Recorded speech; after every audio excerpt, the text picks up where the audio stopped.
Hello friends, welcome to சேசு சமையல் தமிழ். இன்றைக்கி நம்மளோட சேனலில் மாம்பழத்தை வச்சு ஒரு ஜெல்லி ரெசிபி பார்க்க போகிறோம். அதுக்கு முன்னாடி நீங்கள் இப்போ தான் நம்மளோட சேனலை ஃபஸ்ட் டைம் பார்க்குறீங்கன்னா நம்மளோட சேனலை சப்ஸ்கிரைப் பண்ணி பக்கத்தில் இருக்கிற பெல் சிம்பலையும் கிளிக் பண்ணிவிடுங்க. வாங்க இப்போ வீடியோக்குள்ளே போயிடலாம்.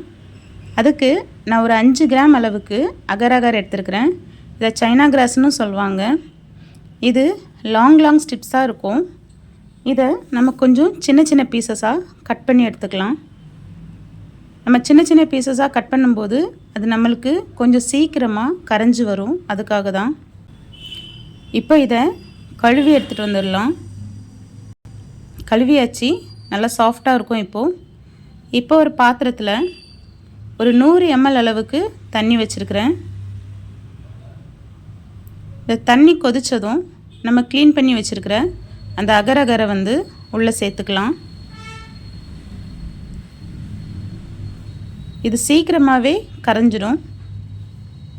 நம்ம கொஞ்ச நேரம் கொதிக்க விட்டு அதை மிக்ஸ் பண்ணிக்கலாம்.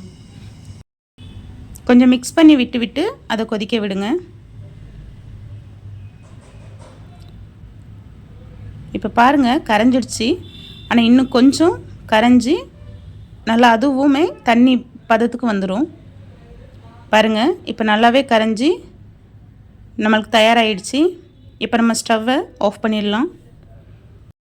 இங்கே நான் ஒரு 1/2 லிட்ரு பாலை அடுப்பில் வச்சுருக்கிறேன். இதில் வந்து நான் தண்ணி சேர்க்கல. இந்த பால் கொதித்ததும் இங்கே நம்ம ரெடி பண்ணி வச்சுருக்கிற அந்த அகர் அகர் ஜெல்லி இருக்குல்ல, அதை வந்து நம்ம இந்த பால் கூட சேர்த்து மிக்ஸ் பண்ணிக்கலாம். பாலில் சேர்த்து அதை நல்லாவே மிக்ஸ் பண்ணி விட்டு கொஞ்ச நேரம் கொதிக்க விடலாம். கொஞ்சம் மிக்ஸ் பண்ணி மட்டும் விட்டுக்குங்க. இந்த டைமில் இந்த ஜெல்லிக்கு தேவையான சர்க்கரையை சேர்த்துக்கலாம். இதுக்கு நான் ஒரு 150 கிராம் அளவுக்கு சர்க்கரை சேர்த்துருக்குறேன். இது சரியாக இருந்தது. 1/2 லிட்ரு பால் ப்ளஸ் நம்ம அந்த 100 ml தண்ணி வச்சுருந்தோம்ல, அந்த அளவுக்கு இந்த 150 கிராம் சர்க்கரை வந்து சரியாக இருந்துச்சு.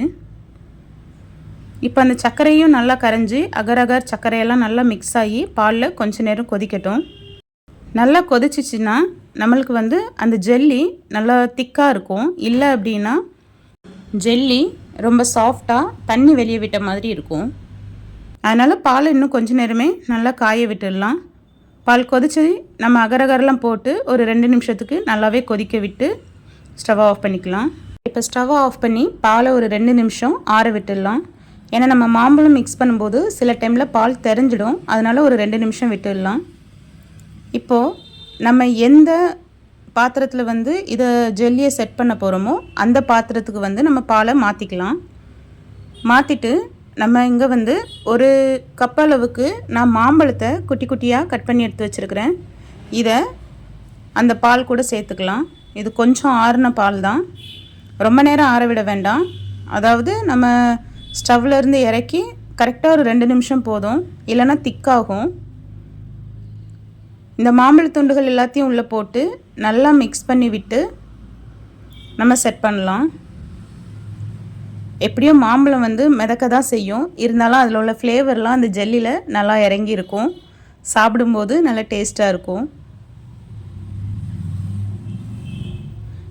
நல்லா மிக்ஸ் பண்ணி விட்டுட்டு நம்ம இதை ஃப்ரிட்ஜில் வச்சிடலாம். இப்போ நல்லா செட் ஆகிடுச்சு. இதை நம்ம ஒரு பிளேட்டில் வந்து ட்ரான்ஸ்ஃபர் பண்ணிக்கலாம். அதுக்கு நான் இங்கே காமிக்கிற மாதிரி ஒரு பிளேட் எடுத்து அந்த கிண்ணத்து மேலே வச்சு அப்படியே கமத்திடலாம். பண்ணும்போது கொஞ்சம் பார்த்து பண்ணுங்கள். இது அப்படியே வந்துடும். இல்லை அப்படின்னா மேலே ஓரங்களில் லைட்டாக கீறி விட்டுக்குங்க. அப்போது நம்மளுக்கு ரொம்ப ஈஸியாக வந்துடும். பட் அது தேவை இருக்காது. இதை இப்போது இன்னொரு பிளேட்டில் நம்ம ட்ரான்ஸ்ஃபர் பண்ணிக்கலாம். ஆனால் இந்த பிளேட்டில் பண்ணும்போது நல்லாவே கவனமாக பண்ணுங்கள். அப்படி இல்லை அப்படின்னா அது ஸ்லிப்பாகும். வாவ், ரொம்பவே சூப்பராக நம்மளோட மாம்பழ ஜெல்லி தயாராகிடுச்சு. ரொம்ப ஹெல்தியானதும் கூட. 3 பொருளை வச்சு ரொம்பவே ஈஸியாக ரொம்ப கம்மியான டைம்லேயே இதை செஞ்சு முடிச்சிடலாம். பிள்ளைங்க ரொம்ப விருப்பப்பட்டு இதை சாப்பிடுவாங்க. இது கட் பண்ணும்போதும் சாப்பிடும்போதும் அவ்வளோ சாஃப்டாக இருந்தது. நீங்களும் இதை வீட்டில் ட்ரை பண்ணி பார்த்து எப்படி இருந்ததுன்னு எனக்கு கமெண்டில் சொல்லுங்கள்.